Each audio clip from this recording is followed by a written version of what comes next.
So I'm here with Grammy-nominated recording artist Blessing Offor. For anyone that might not know your story, give us the Cliff Notes version of who you are. Well, it's funny. I always tell people I was born in a village in Nigeria.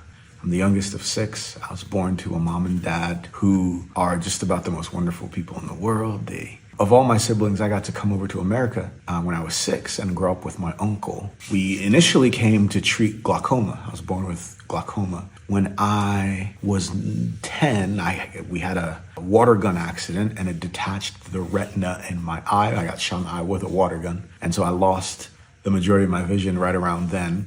Discovered music, started playing piano, decided I was going to be a singer-songwriter for a living. And everybody, I think when you're like 11, people are like, oh, that's cute. But it turned out to be what I actually did. As an immigrant, you're not really allowed to be a singer-songwriter. You're allowed to be a doctor or in finance or a lawyer, in something very logical and lucrative. But I went the art route. Moved to New York, moved to Nashville, got a record deal. Now I get to do what I love for a living, and I am very grateful. What's the greatest memory that you have of your dad? The greatest memory of my dad is kind of a composite memory. I tell him this today. Every time I was a kid and I would throw a fit and he would stay home because I begged him to spend time with me, he would stop going to work that day and he would let me miss school and we would just have a day.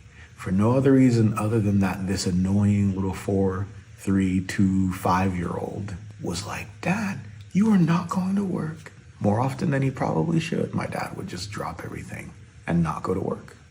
The most painful memory I have of my dad is vividly, I remember leaving my dad to come to America. I remember walking up the stairs to the airplane and looking down like this. And my mom was like falling into the arms of my dad.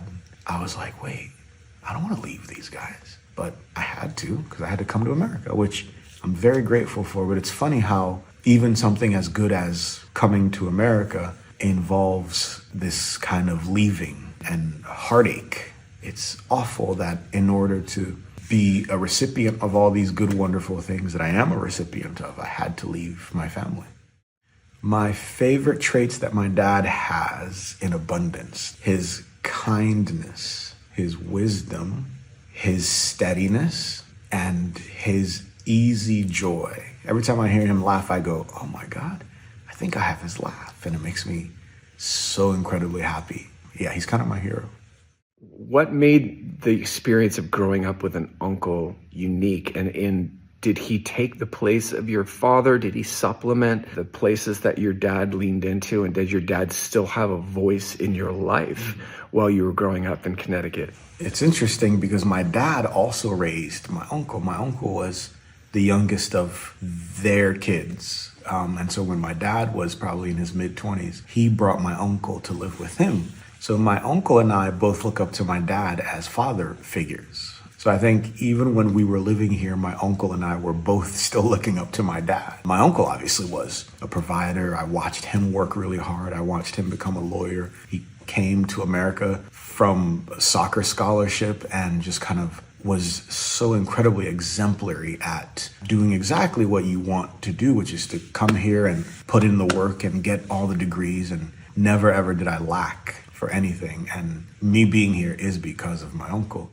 Tell me about the music thing. Where did that come from? You're born in Africa. Is that something that happened in Connecticut? Is that something that was birthed as a younger child? Is that something that happened as a result of the eye injury? Music is interesting. In Nigeria, everybody sings. There's always music going on, especially in the church I grew up in.